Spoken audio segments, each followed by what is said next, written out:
कक्षा 7 इकाई नंबर 3 सच्चा हीरा। कक्षा 7 के बच्चे नाट्यकरण कर रहे हैं।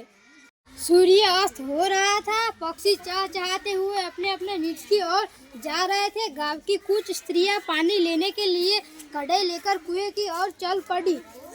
पानी भरकर कुछ स्त्रियां तो अपने अपने घरों पर लौट गई, परंतु उनमें से चार कुएं की पक्की जगह पर बैठकर आपस में इधर उधर की बातें करने लगी। बातचीत करते करते बात बेटों पर जा पहुंची। उनमें से एक की उम्र सबसे बड़ी लग रही थी। वह कहने लगी, भगवान मेरे बेटा जैसा बेटा सबको दे। मेरा बेटा लाखों में एक है। उसका कंठ बहुत मधुर है। वह बहुत अच्छा गाता है। उसके गीत को सुनकर कोयल और मैना भी चुप हो जाती है।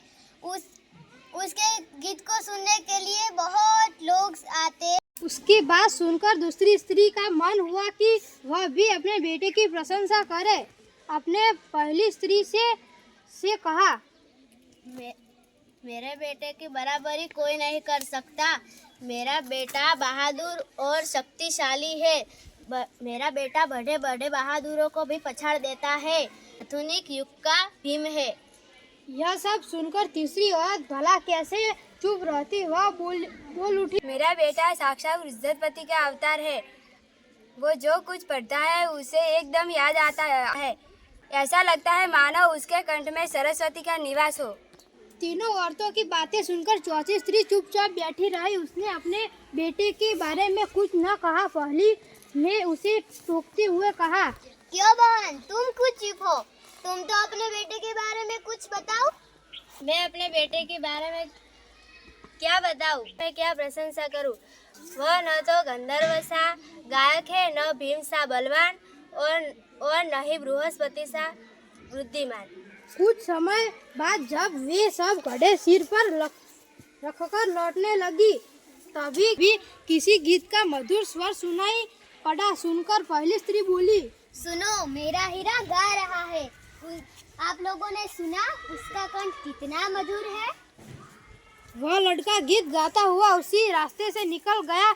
उसने अपनी माँ की और कोई ध्यान नहीं दिया।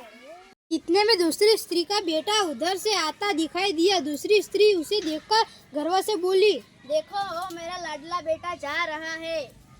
वह यह कह रही थी कि उसका बेटा भी उसकी ओर ध्यान दिए बिना ही निकल गया। वे कुछ आगे बढ़ी तो एकाएक तीसरी स्त्री का बेटा उधर से संस्कृत के श्लोकों का पाठ करता हुआ निकला। उसके उच्चार से ऐसा लग रहा था मानो उसके कंठ में साक्षात सरस्वती का विराजमान हो।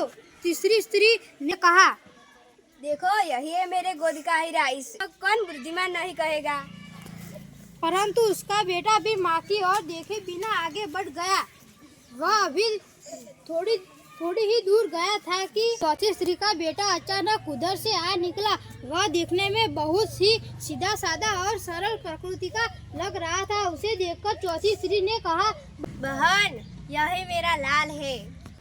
माँ लाओ, मैं तुम्हारा घड़ा पहुंचा दूं।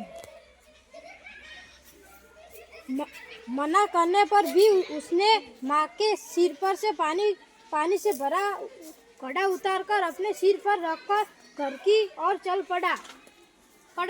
तीनों औरतें बड़े ही आश्चर्य से चौथी स्त्री के बेटे को देखती रही। एक वृद्ध महिला जो बहुत देर से इन औरतों के पीछे चलती हुई इनकी बातें सुन रही थी, पास आकर बोली,